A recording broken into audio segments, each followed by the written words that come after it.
Hi, I'm Eric Bolling in for Bill O'Reilly. Thanks for watching us tonight. Let's get right to our top story. Donald Trump in the no-spin zone. The Republican presidential nominee joins us now by phone from Orlando. Now, Mr. Trump, I want to first ask you about this soundbite from yesterday that's been getting a ton of attention. ISIS is honoring President Obama.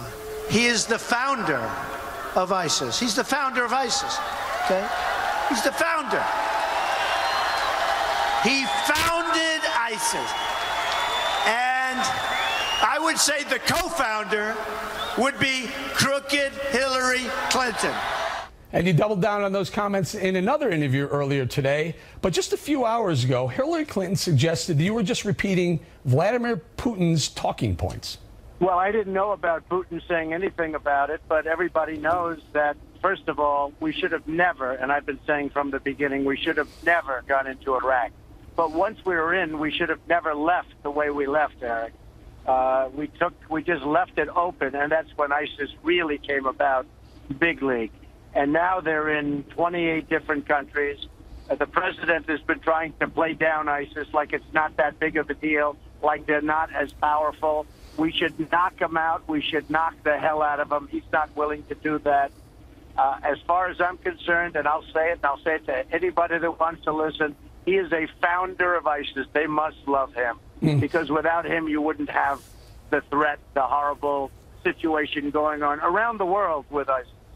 Some people are saying maybe not the founder, but possibly he's an enabler of ISIS, where I think you might get some agreement even on the Democrat side. Well, I'd call him a founder. Look, ISIS could have been knocked out. It could have been knocked out very swiftly. The way he got out, we shouldn't have been in Iraq, but we shouldn't have gotten out the way we got out, where he gives a date where he said this is when approximately, and then even in detail when we're leaving. Look, he has been, as a president, a disaster, bad judgment, but really bad judgment. As said by Bernie Sanders, bad judgment is Hillary Clinton. Bernie Sanders said she suffers from bad judgment. She certainly does. You can throw Libya into the puzzle. You can throw plenty of other things into the puzzle. The two of them have been catastrophic for our country. And he is a founder, and she's right there with him. All right. Let's move on to another subject. We have a lot to get to. Hillary Clinton keeps saying that these email scandals are old news, yet we keep getting more and more information as, thanks to FOIA requests, more emails in this latest round tying the Clinton Foundation to her tenure at the State Department, possibly quid pro quo. Your thoughts? Well, the email scandal is such a disaster that if it was anybody else in this country other than her, they'd be in prison a long time ago. She got rid of 33,000 emails. It's unheard of. Who ever heard of that? She talks about a wedding and a yoga class. She got rid of 33,000 emails, and whether they were deleted or cleaned, the server, the whole thing is corrupt. And frankly, I think anybody else other than her, look at what happened to General Petraeus. Look at what happened to so many other people for doing so much less. Anybody other than her would have been put away a long time ago. You know, and some of these emails are coming through FOIA requests, which take an insane amount of time to get these things released, but also some hacking, some WikiLeaks, whatnot. Do you think there's an October surprise via email for Hillary Clinton? I really don't know, but I can tell you when somebody loses 33,000, it's unbelievable. The number, the sheer magnitude, the number of emails, and to have nothing happen when something like that happens. So I have no idea. We'll find out, I guess, but I have absolutely no idea. All right. Hillary Clinton earlier today unveiled her economic policy plan. We have a little piece of sound. Take a listen. We want you to react to it. I'm running for president to build an economy that works for everyone, not just those at the top. And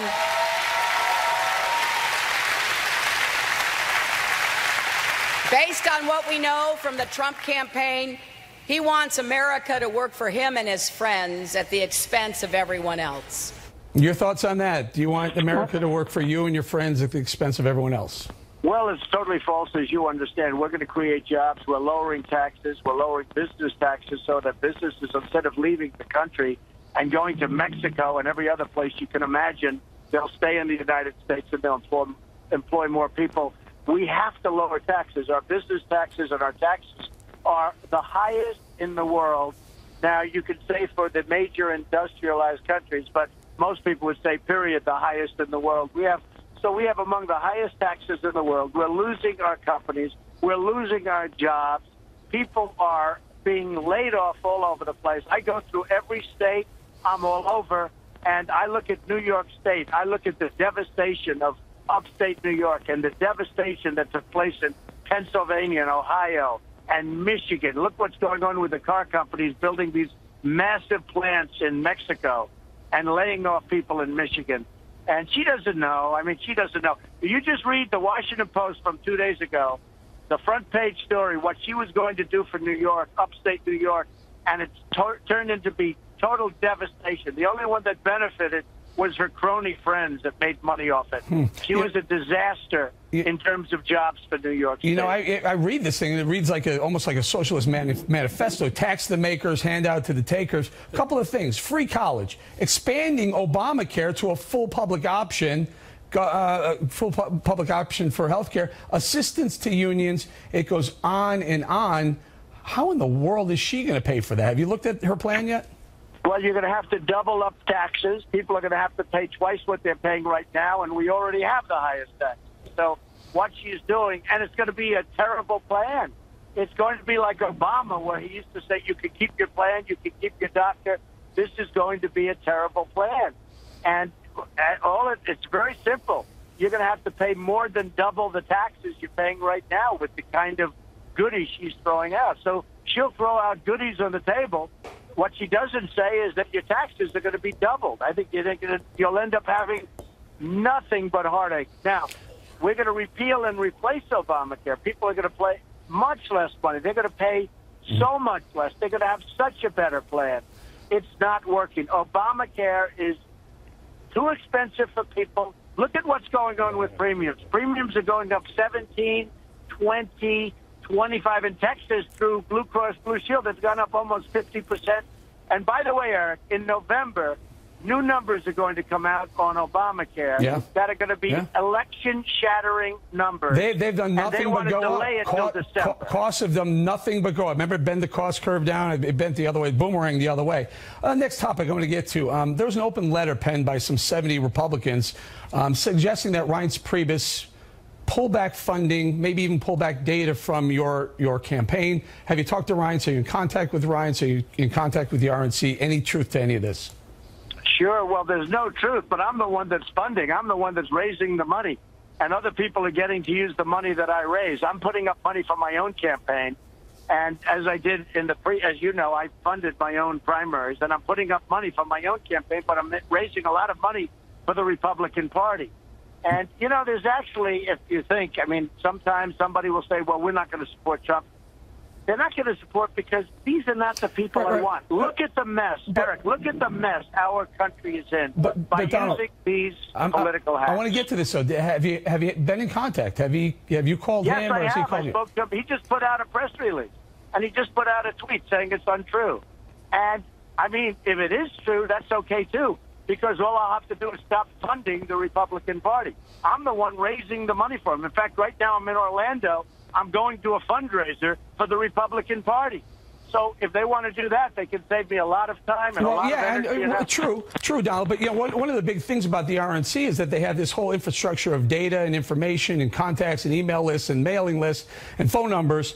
That is something that's important to your campaign. That's not at risk. Is that in jeopardy? I don't know. I'll let you know on the 9th, on November 9th, meaning the 8th is your election and the 9th is when we find out whether or not that is all good. I think we're going to have tremendous voter turnout.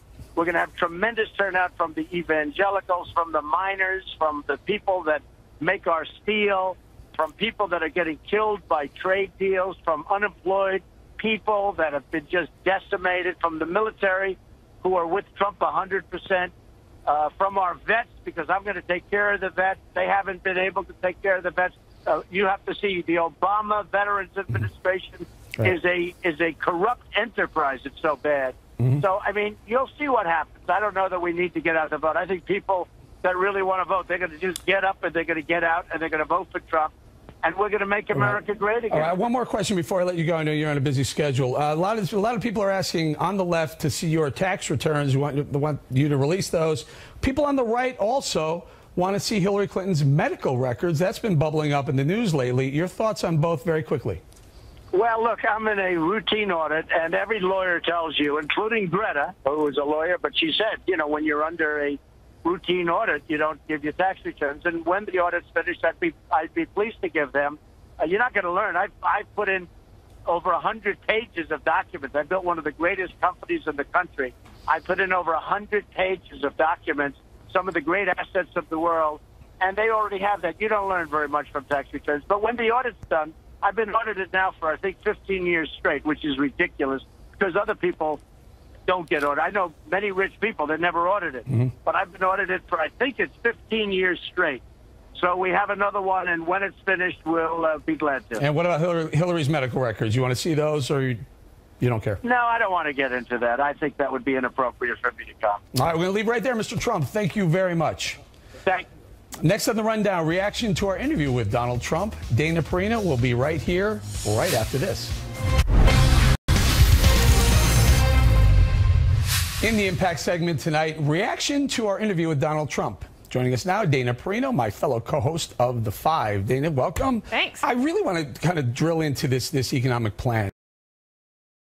Talked about his economic plan. Else? Well, no, we can talk. I have all these notes. Well, we can hit your notes, but did you listen to Hillary Clinton's email plan? I mean, her econ plan? Sure, I listened to her speech. Amazing. I mean, was there the amount of redistribution of wealth in that speech, in that policy plan, is astounding. And you know, they have like stacks and stacks of her policy papers, and if you go there, it's like it's hard. Where some people complain Donald Trump's isn't detailed enough, hers are so detailed. But I thought that it was a little bit of a wash. I mean, she gave the free college piece, I think, is the one that really is interesting to me, especially because, as I understand it, her plan would go up to $125,000 a year for families. That probably isn't helping the poorest people. And there's also a case to be made that the vocational training, that we should maybe focus on that a little bit more, which I think that's where some place that Donald Trump could focus on that would show a little bit of a difference and a willingness to be more fiscally responsible. Very quickly, before we move on to some of the other stuff, I found it very interesting that she really honed in on TPP. I am against TPP. Remember Terry McAuliffe at the DNC saying, no, she's for TPP when she becomes president. They flip-flopped on that. Well, and actually, there is precedent for saying that candidates will often be against trade until they're president, and then they realize that trade is actually beneficial for lots of different reasons, although there are harms, of course, but geopolitical reasons, etc. I think what she was trying to show was that to the Bernie Sanders voters, that she is not going to turn a blind eye to a lame duck TPP vote. So she will be against trade possibly until she's president. All right, let's get to some of those notes. You have a lot of notes. Well, here's just a couple of things. So it's a great opportunity to come on primetime television, especially cable news, for an audience that probably really likes him. But he didn't advance the ball on anything. He didn't break any news. And these are opportunities where you could use to try to wrap up the day and to drive into the next day. And I don't think that we actually learned anything new, except for his point that he says that he doesn't want to see her medical records. That was very interesting. A lot of people have been asking about that. Well, like a lot of people, I think that both candidates in October, if they follow tradition, will release full physicals from their doctors, or, as has been suggested, there should be an independent panel of doctors that looks at those medical records and then puts out the statements. And they're probably both perfectly healthy and fine. They're both about the same age. And I mean, he stayed with the Barack Obama, and I can't remember if he included Hillary Clinton. I think both of them were still the co-founders or founders of ISIS. Your thoughts?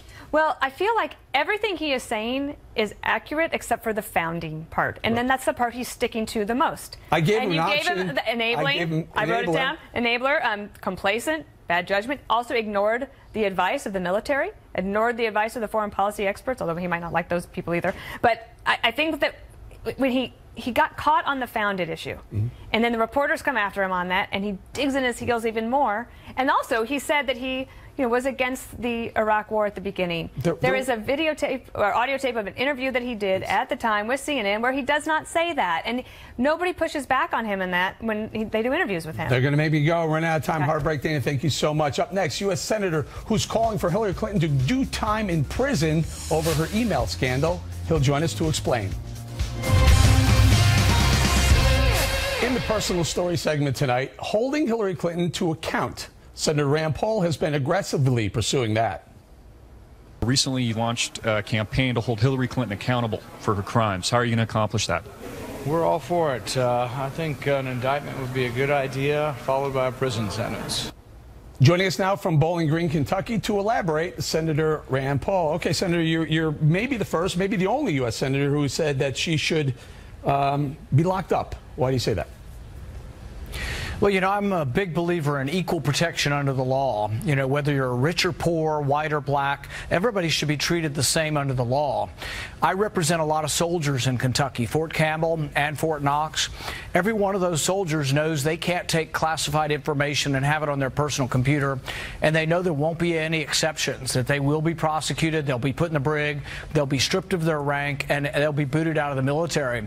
And so I don't think it's fair to hold our soldiers, many of them enlisted men and women, to one standard and then say to Hillary Clinton, oh, well, she can do whatever she wanted. I think anybody else in this situation would have been prosecuted, including General Petraeus, who had a similar situation where classified information was not where it was supposed to be and other people had access to it. They didn't do anything to give him a break. He was prosecuted. And so, no, I think it's very unfair that Hillary Clinton wasn't prosecuted. And this is one among several reasons why I think that really her dishonesty should preclude her from really being considered for Commander-in-Chief. Senator, why do you think FBI Director James Comey did not recommend her for indictment to the DOJ? You know, interestingly, my own personal theory on this is that I think he wanted to indict her, and I think he feels guilty that he didn't. And I think that's why you got this long, detailed explanation of how dishonest she was. You know, she didn't actually lie to the FBI during the testimony, but she lied to the American people on multiple occasions. And he pointed this out in specific detail. And the FBI doesn't have to do that. So my sort of personal theory is that Comey feels a little guilty about not indicting her, so therefore he spelled out for the American people, so at least the voters can find out that she did lie many, many times to the public about whether or not she had classified email out there. You know, one of the classified emails that Judge Napolitano has pointed out was the schedule for Ambassador Stevens in the last 2 days of his life. You can understand why, you know, Ambassador Stevens wouldn't have wanted the jihadist to know where he was, when he was, and why that was inexcusable that Hillary Clinton would put that out there and not put it in a secure place. Do you think intent mattered? I mean, we had been hearing up until the Comey decision that intent didn't matter. So it didn't really matter if she intended to send a classified or receive classified. It mattered that it actually happened. Apparently, Comey says intent mattered in this case. Well, you know, there's sort of a technical legal detail, but a lot of laws you have to have intent. This particular law, you have to show gross negligence. So you don't have to show intent.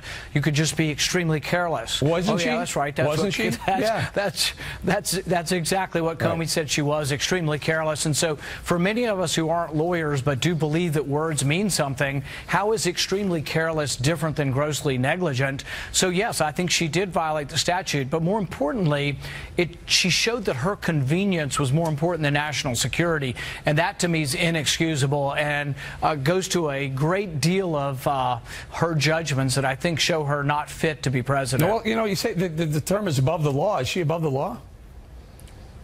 I think often the Clintons appear to be. For example, Bill Clinton made millions of dollars giving speeches that had business before the Secretary of State. So one business wanted to sell electronics to Iran in violation of the sanctions. Bill Clinton got $750,000 from them. At the same time, Hillary Clinton was deciding whether or not she would let them sell things to Iran. Same way with the uranium company. Bill Clinton got I think $750,000 from a bank that was negotiating the purchase of a North American uranium company. Just so happens Hillary Clinton had to vote on that also. So the conflict of interest just goes on, and I think it's indictable. I think she should be in prison for it. But short of that, I think every voter in the country needs to know that the Clintons are in it for themselves. They're in it to make money, and they will make hundreds of millions of dollars if she gets in the White House, because they will sell themselves to the highest bidder. Every voter in America should know that, and they should make a sincere judgment on whether or not you want somebody who's in it for enriching themselves or someone who actually would defend the country. No doubt. Senator, there's some let's call it this. There's some potential breaking news out there. Julian Assange, who heads WikiLeaks, says there are some emails that pretty much tie Hillary Clinton to knowing about some weapons that may have been going through Libya to some of the ISIS fighters. Let's take a listen to what you asked her back in 2013 Benghazi hearing. It's been in news reports that ships have been leaving from Libya and that they may have weapons. And what I'd like to know is the annex that was close by, were they involved with procuring, buying, selling, obtaining weapons? And were any of these weapons being transferred to other countries, any countries, Turkey included? Well, Senator, you'll have to direct that question to the agency that ran the annex. And I will see what information is available. And you're saying you don't know? I do not know. I don't have any information on that. Now, if WikiLeaks, in fact, does have emails proving that she did know, what does that mean to you? It's a felony to lie to Congress. You can get 5 years in prison. And we can't continue to say that the Clintons are above the law. I do believe that the CIA annex in Benghazi was procuring weapons, some of them to get them away from the jihadists in Libya, but some of it to ferry those weapons through Turkey into Syria. There have been many, many firsthand accounts. New York Times, London Times, Washington Times have all reported upon this. I know for a fact that the current Secretary of State is very aware of what the CIA is doing, and I can't reveal what I've heard from him, but I can tell you that he's aware of what the CIA is doing in Syria, and I find it hard to believe that Hillary Clinton, who all the news reports have said she was the biggest advocate for arming the Islamic rebels in Syria, many of whom turned out to be not only enemies of ours, some of them may have turned out to be ISIS, but some of them also turned out to be enemies of Israel as well. All right, Senator, we're going to have to leave it there, and we will be waiting to see if WikiLeaks does, in fact, have those emails that tie her to knowledge of what you just, the question you just asked her, where she said had no knowledge. Senator Paul, thank you very much. Up next, Rudy Giuliani will sound off on the new Clinton email revelations and his new gig with the Trump campaign's presidential debate negotiations. Don't miss that. In the Factor follow-up segment tonight, the new problems for Hillary Clinton over her email scandal and what to expect from the presidential debates. Joining us now, former New York City Mayor Rudy Giuliani. First, Mr. Mayor, thank you for joining us. First, as a former federal prosecutor, what's your reaction to this new round of emails that we found that through FOIA with tying Hillary Clinton to the Clinton Foundation to the State Department? I say they prove to me quite clearly that the State Department became basically a funding operation for the Clinton Foundation. I mean, the Clinton Foundation was raising the money, and then they were getting special access to the State Department in exchange for the money. Special access meaning getting to see the American ambassador to Lebanon. That cost $1 to $5 million. Getting to get special benefits for UBS. That cost something like $2 million. You can go on and on and on. Basically, here's the way I look at it. The Clinton Foundation is a fraud. 10% goes to charity, 90% goes to who knows what.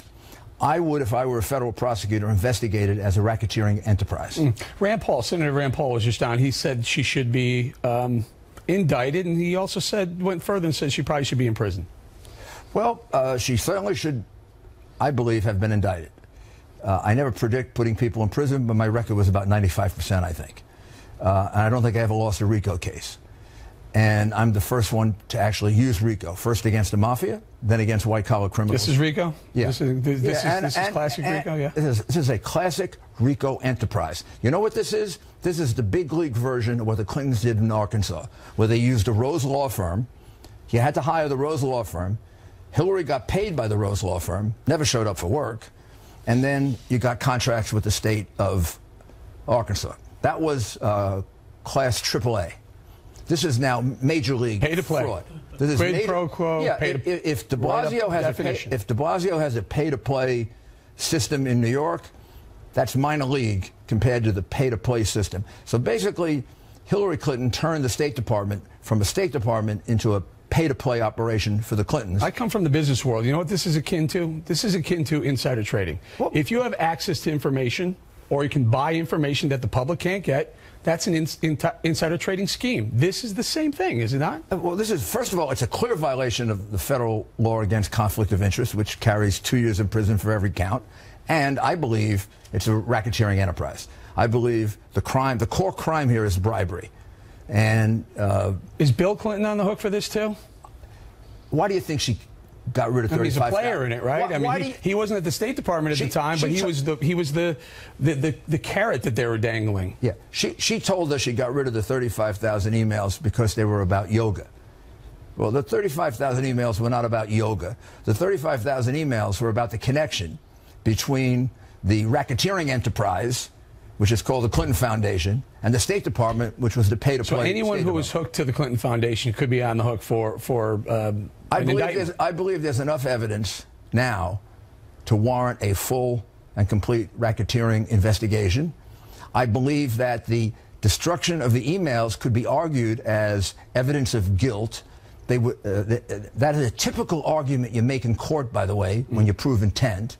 And I believe this crime is even more substantial than the email crimes they let her off the hook for, which they never should have let her off the hook for. So Hillary Clinton, Bill Clinton, Uma Abedin, Susan Mills. You got it. The other operatives that were the whole group. The whole group. And how does Uma Abedin get to work for the State Department and also for Teneo, a private corporation? I never heard of that. Yeah, there was someone signed off on that. Someone did sign off on that, but maybe they should be looking into those records as well. Well, the Justice Department has been turned into a political operation for the Obama administration. So we got a pay-to-play State Department, and we have a political operation in the Justice Department, which, to me, as a 15-year member of the Justice Department, to me, it's heartbreaking. Heartbreaking. All right, Mr. Mayor, before we run out of time, the debate negotiations. Yes. You're on the committee that's going to talk on the Trump side that says, here's what we want. Mr. Trump will participate in all the debates? Mr. Trump is anxious to participate in the debates. He believes that he can get his point across a lot better directly to people than being completely distorted by a press that is against him. And by the way, the press is against the American people. They're not delivering the truth to the American people. The real people that are being hurt by the mainstream media are the people of the United States, because they're not getting the truth. What this business about going up against the NFL, that's not going to become an issue. It's done. He is going to be there. He's going to be there for the debates. What we're going to negotiate is we're not going to walk into a Candy Crowley situation. After all, we're New Yorkers. We're not suckers. And that's you're right. That's typical debate negotiations that go on at every level, primary level as well. Yeah, it's a give and take on who can moderate. Is that what it is? I used to do that. I participated in 11 primary presidential debates, and we negotiated the size of the podium, how much time you get, moderators, stuff like that. This time, we're going to negotiate moderators because we're not going to fall into the trap that Romney fell into with Crowley when she announced that Obama was right and Romney was wrong, and it turned out the next day that it was the other way around. We're not going to have some moderator do that to us. I always said Romney should have had that in his back pocket to know that she was wrong. He could have fought back a little bit harder. Mayor Giuliani, thank you very much. Coming up, a damning report accuses the U.S. Central Command of manipulating intelligence to downplay the ISIS threat. Newt Gingrich will analyze that in just a minute. Thanks for staying with us. I'm Eric Bowling in for Bill O'Reilly, and in the Unresolved Problems segment tonight, did U.S. Central Command downplay intelligence about ISIS? According to a scathing report from a House GOP task force, intel gathered by Central Command was purposely manipulated, all to paint a more optimistic picture about the U.S. military's progress in the fight against ISIS. Congressman Mike Pompeo, a member of that task force, detailed its findings. What became very clear was that senior analysts were providing data up to the very top of the intelligence community inside of CENTCOM, and they were changing that data. They were politicizing it, manipulating it, making it look like America was being more successful against ISIS than we really were. And the results of that for our soldiers on the ground are potentially deadly. If we don't understand what's really going on, you can't fight this war properly. They were manipulating intelligence in a way that put our soldiers, sailors, airmen, and Marines at risk. Joining us now from Washington with reaction, former Speaker of the House, Newt Gingrich. Mr. Speaker, Mike Pompeo says that they were politicizing the data. How do they do that? Well, I mean, to set the stage, remember that you had 50 career analysts, 50, sign a letter saying that they had been pressured to give false information, making ISIS look weaker and less effective than it was. Now, I mean, think about that implication. You have 50 people who are paid professionals who are telling you that the power structure above them wanted only good news, even if it was a lie. I think in part this is the natural result of an administration which has been lying at every level, from you get to keep your doctor, you get to keep your insurance, $400 million in cash is not a ransom payment. Hillary Clinton did not, in fact, lie about Benghazi. I mean, at every level, the Obama administration culture and the Clinton culture has become dishonest. What's frightening is it's now penetrating the career military, and you're beginning to see symptoms of the same corruption, which is very dangerous for our national security and very dangerous for our safety. If we're being lied to by the people who are supposed to be protecting us, then what's the ground truth? How do you base policy on anything real? You can't. Maybe that's the reason you hear things like President Obama saying, oh, ISIS is the JV team, or they're on the run. I don't know. Maybe he didn't even know. Maybe whoever's forcing these 50 to politicize the data is telling the president, don't worry, it's working, Mr. President. You know, what you can't tell is how much of this is driven by Clinton and Obama and others putting pressure downward to say, bring me good news, and how much of it is driven by people in the middle, excuse me, who think that they're somehow pleasing the president, that'll improve their career, that they'll get promoted faster. Yeah, but Mr. Speaker, when you downplay the data or politicize the data, you put people in harm's way, because if you make it look like things are working out, as a commander-in-chief, you don't push more assets to help out. You don't push more assets to help people who may be struggling or may need more security in a consulate in Libya. Look, first of all, as you know, there were 600 requests for increased security in Libya that were neglected or ignored by Hillary Clinton. 600. So there's an example where the people who are saying it's dangerous were being told, oh, you're exaggerating, don't worry about it, until, of course, we had 4 Americans killed, including the ambassador at Benghazi. But it's deeper than that. Remember, ISIS is an organization which ultimately wants to attack the United States. Excuse me. So not only are we putting our troops at risk, we're putting our country at risk. If you're getting false intelligence about North Korea, false intelligence about Pakistan, false intelligence about Iran, how can you possibly have an effective national security policy? This is a very serious problem. It says it went all the way to the top, and I'm trying to figure out who is or what is the top, Mr. Speaker? Apparently, and again, this is all based on, as we see with this administration over and over, very slow walking. The Inspector General has been stalled. The analysts who are being brought in actually had their superiors were in the room watching them testify. So you can imagine how intimidating that was. But at a minimum, it goes up to the Major General, who has now been transferred to the Pentagon and given a different job. But if this is really true, if he was instructing people to lie, I don't see how they avoid a court-martial and bring him out in terms of, or get him to resign, because you cannot have a deliberate imposition of dishonesty in a military organization. It sickens the whole organization. Do you think State Department got involved as well, Defense and State, with the pressure? We don't know. I mean, all we know is they felt they were being directly pressured in the Central Command in Tampa, and I have not seen any evidence of beyond that. My personal view is that the State Department is sufficiently deluded on any given day that it doesn't matter. They have their view of the world is so out of touch with reality that they don't have to actually instruct anybody to give them false information. Mr. Speaker, why now? Why are we hearing about this in 2016 when this was, it's a while ago? Well, I think what's happened is these 50 professionals filed the letter. waited for something to happen. Nothing happened. They then became whistleblowers. And so you now, and again, it's pretty hard. If it was 1 or 2 or 3 people, I'd say, yeah. I have friends who were in the business who were retired Army who were telling me a year ago that the information was increasingly false and that you were being pressured to say things that were not true. Several of them, in fact, retired because they simply refused to give false information. So it's been going on for a while. My guess is it got worse, and you now have a large enough block. It's pretty hard to say 50 people came together as professionals, and all 50 are telling you a falsehood. Mr. Speaker, we're going to leave it right there. Thank you very much, sir. Thank you. When we come right back, a view from the left. Get ready for me to go mano a mano with Geraldo. In the Back of the Book segment tonight, an idea we may come to immediately regret. Letting Geraldo Rivera respond to any part of tonight's show that he wants to. What could possibly go wrong? Joining us now, my pal and eternal sparring partner, Geraldo. Well, you know I love you, brother. You too, brother. What turned you on today? Did you watch the show? Let me just say that, and I don't mean to start in a contentious tone, but you said that I would be the view from the left or the liberal side. I'm not a liberal, I'm a moderate.